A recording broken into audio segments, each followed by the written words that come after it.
এখানে তো কেউ নেই। অকারণে মানুষ ভূতের গল্প ছড়িয়ে দিয়েছে।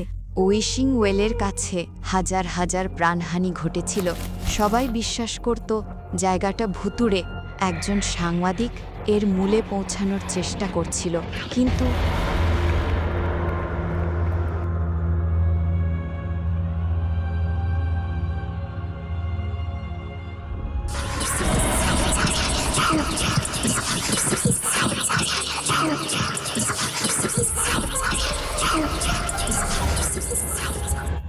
তুমি কে?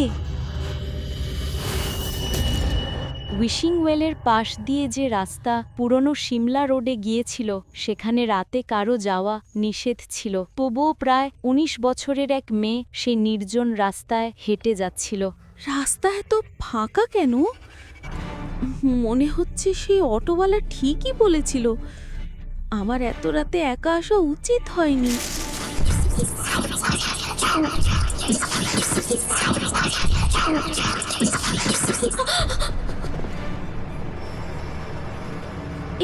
এখানে তো কেউ নেই। এই পায়ের আওয়াজটা কার?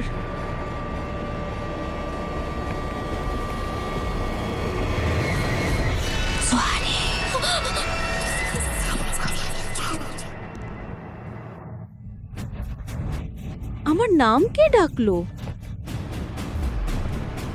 হঠাৎ সুহানির চোখ পড়ল এক ছায়ার উপর, যা তার দিকে এগিয়ে আসছিল। অথচ আশেপাশে তো কেউ নেই। ওই ছায়া কার? সে ভয় পেয়ে গেল এবং হাঁটা তাড়াতাড়ি করল।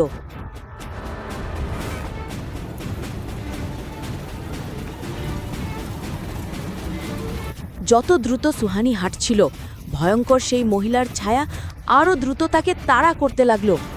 ছায়াটা যখন প্রায় তাকে ধরে ফেলবে, তখনই কেউ তার হাত ধরে বলল, ভয় পেও না, আমার সাথে এসো।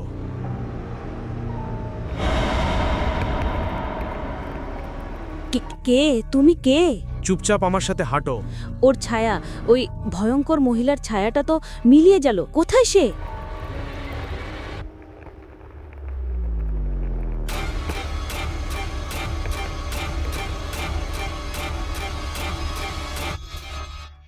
দুজন একসাথে হোস্টেলের গেটের দিকে হাঁটতে লাগলো। ভেতরে যাও, আর আজ থেকে রাতে বাইরে যেও না। সুহানি চাইছিল ছেলেটির মুখটা দেখতে। সে ঘণ্টা বাজিয়ে ঠিক নিচু হয়ে তার মুখ দেখতে যাচ্ছিল, তখনই তুমি কে? এই সময়ে এখানে কি করছো? ম্যাডাম, আমি আসলে হোস্টেল বন্ধ করার সময় হয়ে গেছে। আমি সুহানি শর্মা। আমি সেন্ট থমাস কলেজে ভর্তি হয়েছি। এখানে আমার জন্য একটা রুম বুক করা আছে। তুমি এই সময়ে একা এখানে এসেছো? না ম্যাডাম, উনি আমার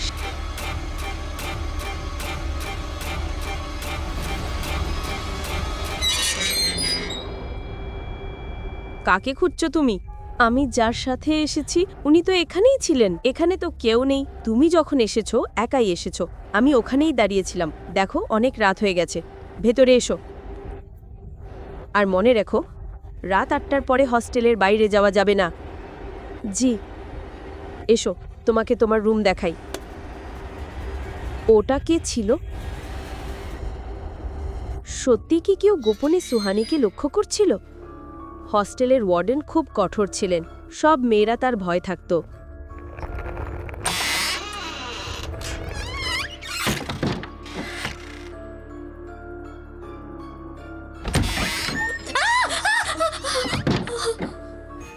তো তুমি আমার নতুন রুমমেট? হাই, আমি নিশা। হাই, সুহানি। সুহানি শর্মা। তুমি এই সময় এলে? কোন পথ দিলে এলে? ওই পুরনো রাস্তা দিয়ে। আর তবুও তুমি বেঁচে আছো, সেটা ভালো ব্যাপার। কেন কথা বলছো? কারণ ওই রাস্তা খুব বিপজ্জনক।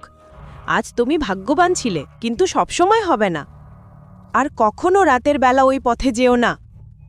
কেন? ওখানে কি আছে? ওই রাস্তায় একটা কুয়ো আছে, যেটাকে বলে উইশিং ওয়েল।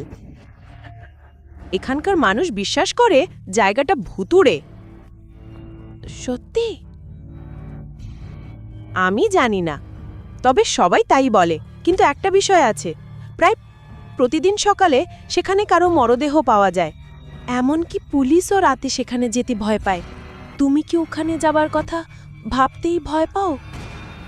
নিশা গভীর ঘুমেছিল, কিন্তু সুহানি ঘুমাতে পারছিল না। বারবারই ছায়া আর সেই ছেলেটি তার মনে ঘুরপাক খাচ্ছিল। ওই ছেলেটি কে ছিল? ছায়াটা কোথায় গেল? তার আগমনের পরে কি ওই ছায়াটা আমারে মেরে ফেলতে এসেছিল? ওই ছেলেটি কেন সে আমাকে বাঁচালো? পুরনো রাস্তাটির পাশে অপর পৃষ্ঠে একজন নারী কুয়োর কাছে পৌঁছায়। তার এক হাতে ছিল একটা ছোট্ট ক্যামেরা এবং অন্য হাতে ছিল একটা ফ্ল্যাশলাইট। মনে হচ্ছিল সে কিছু তদন্ত করছিল।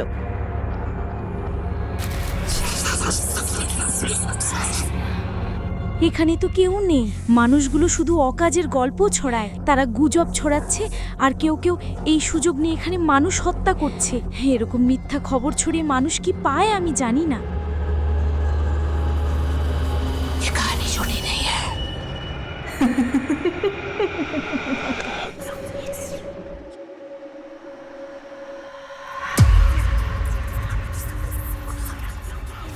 কে তুমি? কে? ভয়ে সুহানি ঘুম হারায়। সে দেখে নিশা গভীরভাবে ঘুমাচ্ছে আর নিজেকে বলে, ও ভগবান, কি ভয়ঙ্কর স্বপ্ন!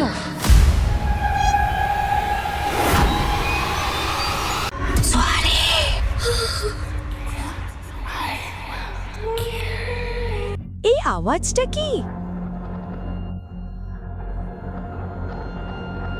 হয়তো এটা ভ্রম ছিল।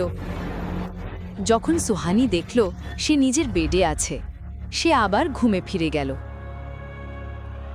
পরের দিন সুহানি আর নিশা তৈরি হয় এবং কলেজের জন্য রওনা দেয়। তারা একসাথে কলেজের পথে এগোচ্ছিল। সুহানি ও নিশা কিছু শোনে। হত্যা? হ্যাঁ, আগের রাস্তায় গতকাল আরেকটি হত্যাকাণ্ড ঘটেছে। এই পুরনো রাস্তাটির সামনে আজ সকালে এক মেয়ের দেহ পাওয়া গেছে। আমি কি ভাবছি, এটাও হয়তো এক ধরনের কাকতালীয় ঘটনা হতে পারে। হয়তো সেই কারণেই আমার যে স্বপ্নটা হয়েছিল। এবং যাই হোক, নিশা নিজেই বলেছিল যে উইশিং ভেলের আশেপাশে প্রায়ই মরদেহ পাওয়া যায়। কি হলো শুনেছ কি? এখানে এসো। তবু আজকে ওখানে কার দেহ পাওয়া গেল? কিছু সাংবাদিক। গত রাতে তিনি তদন্তের জন্য পুরনো রুট দিয়ে গিয়েছিলেন। আমার স্বপ্নে ওই মেয়েটি সাংবাদিকের মতো দেখাচ্ছিল। না না, এটা তো আমার কল্পনাই। কি চলছে এখানে? কি হচ্ছে? কলেজের সময় হয়ে গেছে। দেখো, তোমার ভাগ্যটা কেমন ভালো। ঠিকই, গত রাতে যদি ওই ছেলেটি আমাকে সাহায্য না করত, তাহলে হয়তো দেহটা আমারই হতো। হ্যাঁ, কোন ছেলেটি? নিশার সেই প্রশ্নে সুহানি একটু লজ্জায় পড়ে গেল। সে দ্বিধাগ্রস্ত। সে নিশাকে সব কথা বলতে চাইল না। ও, কি ব্যাপার? গত রাতে তুমি জঙ্গলে এক নায়ক পেয়ে গেলে। তার চেহারা কেমন? ও কি সুন্দর! কেন আমাকে বললে না? কিছু না, চলো এখন কলেজে যাই। এটা ভুল। এরপর নিশা সুহানিকে আর জিজ্ঞেস করল না। তারা দুজনে কলেজের পথে রওনা দিল। কিন্তু কলেজের দিকে যাওয়ার সময় সুহানির মনে হলো যেন কেউ তার পেছনে লুকিয়ে আছে। সে তাকিয়ে দেখছে। কি হলো সুহানি? চল তো। সেন্ট থমাস কলেজ হিমালয়ের উপত্যকায় ছিল। এটা ছিল এক অত্যন্ত সুন্দর জায়গায়। এই কলেজটি ছিল হিমাচলের সবচেয়ে বড় কলেজ। এই কলেজের ছাত্রছাত্রীরা হয় খুব ধনী হতো, নয়তো খুব মেধাবী। নিশা ছিল ধনী আর সুহানি ছিল মেধাবী। এই কারণেই সুহানি এখানে ভর্তি হতে পেরেছিল। সে পরে একজন আইএএস অফিসার হতে চেয়েছিল।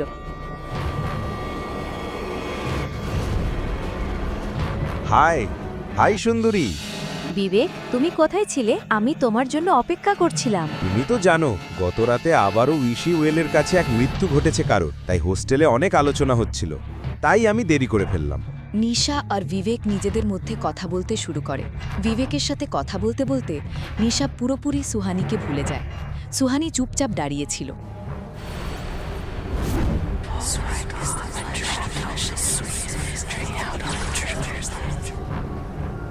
সে মনোযোগ দিয়ে বোঝার চেষ্টা করছিল ওই শব্দটা কোথা থেকে আসছে আর সেটা আসলে কী শব্দ। সে সেই শব্দের অনুসরণ করে কলেজের পেছনের দিকে চলে যায়। সুহানি অনেক দূরে চলে যায় নিশা আর বিবেকের থেকে। জায়গাটা পুরোপুরি নির্জন ছিল, সেখানে কোনো ছাত্রছাত্রী ছিল না। সুহানির সামনে একটা বড় বটগাছ ছিল, আর গাছের চারপাশে লাল সুতো বাঁধা ছিল, যেটা সুহানি খুব মনোযোগ দিয়ে দেখছিল। সুহানি অনুভব করল যেন ওই শব্দটা গাছ থেকেই আসছে। বটগাছের কাছে পৌঁছাতেই গাছের চারপাশের পরিবেশ পুরোপুরি পাল্টে গেল।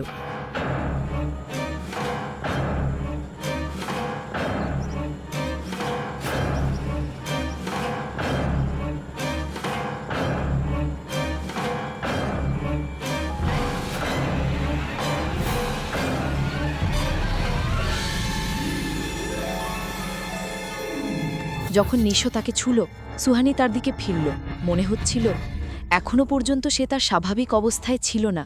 গাছের চারপাশের পরিবেশ আবার স্বাভাবিক হয়ে গেল। তুমি এখানে ওখানে কি খুঁজছিলে? এখানে কি করছো? সুহানি কোনো উত্তর দিতে পারল না, কারণ সে নিজেই বুঝতে পারছিল না কেন সে এখানে এসেছিল। তুমি এখানে এলে কিভাবে? এখানে ছাত্রদের আসা নিষিদ্ধ।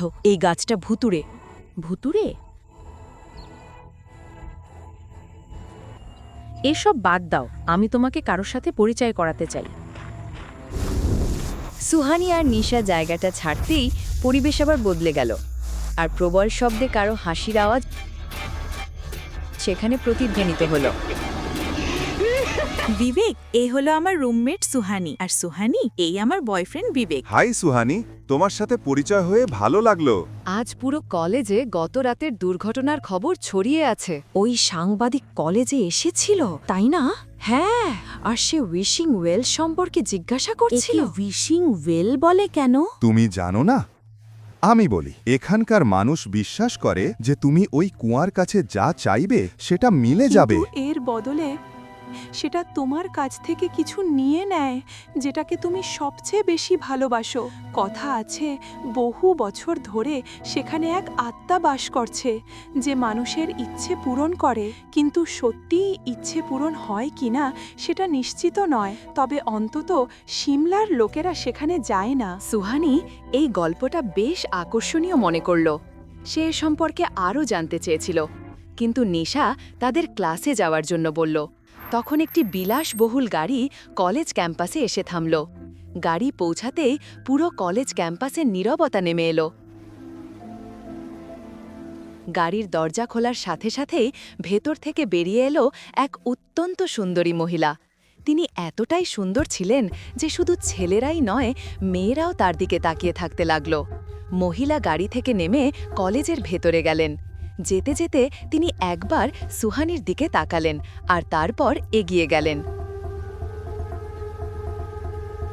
সুহানি ওই মহিলাকে দেখে অদ্ভুত অনুভব করল। সে অস্থির হয়ে উঠছিল। আর সবাই স্বস্তির নিঃশ্বাস ফেলল। দেখো, ম্যাডাম আবার ফিরে এসেছে। হ্যাঁ, কেন আসবে না? গতকাল যে খুনটা হলো। মিস পদ্মিনী সিংহানিয়া আমাদের কলেজের ট্রাস্টি। উনি খুব অদ্ভুত মহিলা। উনি এই শহরে কেবল তখনই আসেন যখন উইশিং ওয়েলের কাছে কোনো খুন হয়। সুহানি কিছু বলার আগেই নিশা তাকে আর বিবেককে ক্লাসের ভেতরে নিয়ে গেল। সুহানি চিন্তায় পড়ে গেল। কলেজ ট্রাস্টি পদ্মিনী সিংহানিয়া, যাকে আজ প্রথমবার দেখল, তিনি কেন তার দিকে এত অদ্ভুতভাবে তাকাচ্ছিলেন?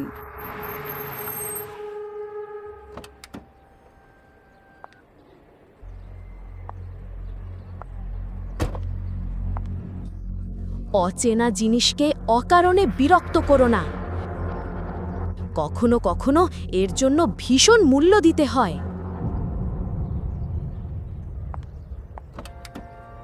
উনি কি আজে বাজে বললেন? আমিও তাই ভাবছি। ছেড়ে দাও, চলো যাই। তখন রাত ৩টা। পুরো শহর নীরবতায় ঢাকা।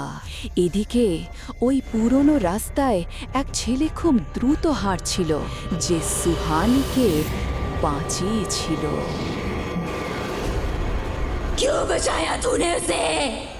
দয়া করে নিরপরাধ মানুষকে আর মেরো না।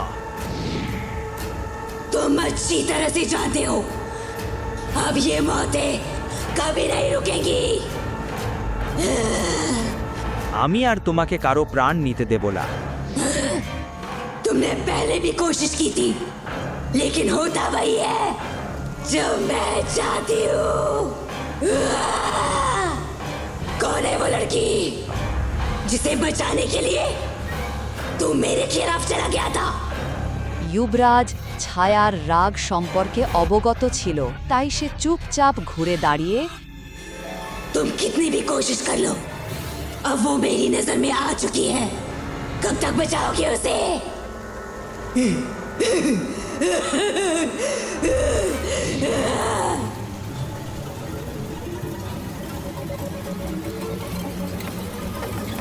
বাঁচান, দয়া করে আমাকে বাঁচান, বাঁচান।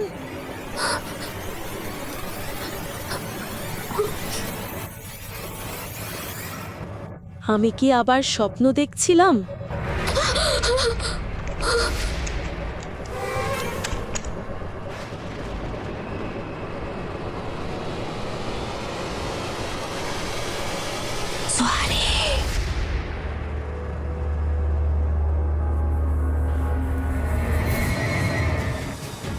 ছায়াটা কি আবার তাকে নিজের নিয়ন্ত্রণে নিয়ে নিল? শেষমেশ কেন ছায়াটা সুহানির জীবন নিতে চাইছে? কে সেই ছেলে, আর তার সঙ্গে ওই ছায়ার সম্পর্ক কি? বাকি গল্প জানতে হলে দেখুন পরবর্তী এপিসোডগুলো শুধু পকেট এফএম-এর ইউটিউব চ্যানেলে।